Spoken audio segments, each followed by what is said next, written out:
Hey guys, nag-responde ako sa isang dystocia case na baka. Dito tayo sa field. Kakapanak lang. Kakagamot lang natin ng kalabaw sa bukid. Naglawas na tayo dito. Yes. So, baka. So, okay na. Baka natin. Tag number. So, it's this.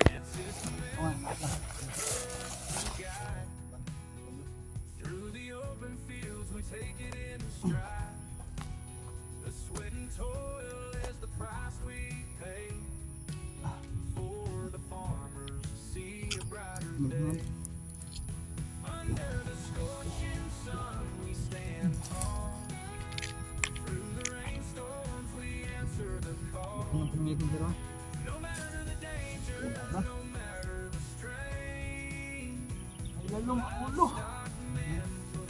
Atong bali. Baka? Oh, bali. Nagkaanak siya oh.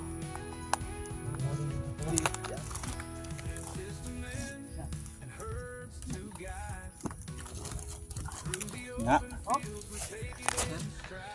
Muna itong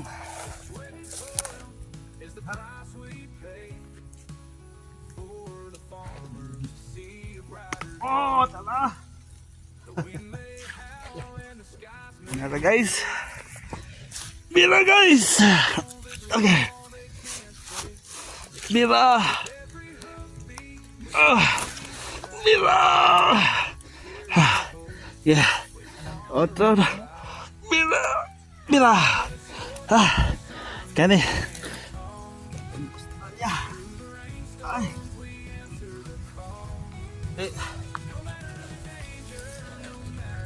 Yeah. Oh no.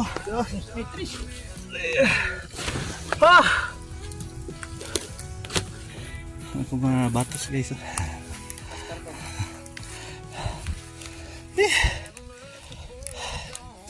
Ako sangkuton.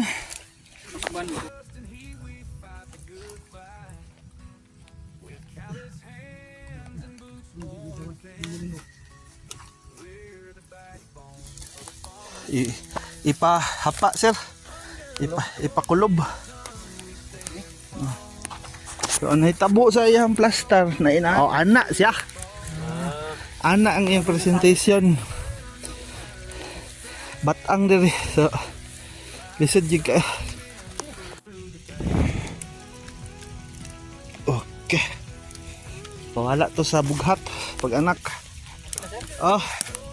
Wapo na siya dili mo kuan. Okay, so okay na ang nanay guys. Okay na ang nanay. Jika na po natin. What's up guys? Tapos na tayo guys. Galing na, umulan na guys. Importante ligtas yung nanay guys. Takbo na ako. Yun, natapos na tayo mga ka-livestock. Yun. Ano? Pinlastar lang natin yung presentation ng cup kasi nagganyan siya, parang nagganyan yung dalawang kamay niya ito. So nalugpit yung shoulder niya dito sa pelvic rim, so yun nangyari.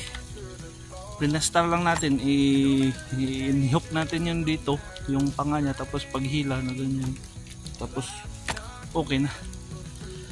Please, mga ka-livestock natin dyan, mga farmers, always consult your capable na veterinarian sa panahon na magka-dystocia. Huwag kayong mag-atik-atik na magbira or baka ma-aggravate kasi yung condition. So yun ganina, na-aggravate yun kasi pinersa na hila. So na ganun lang mas malala.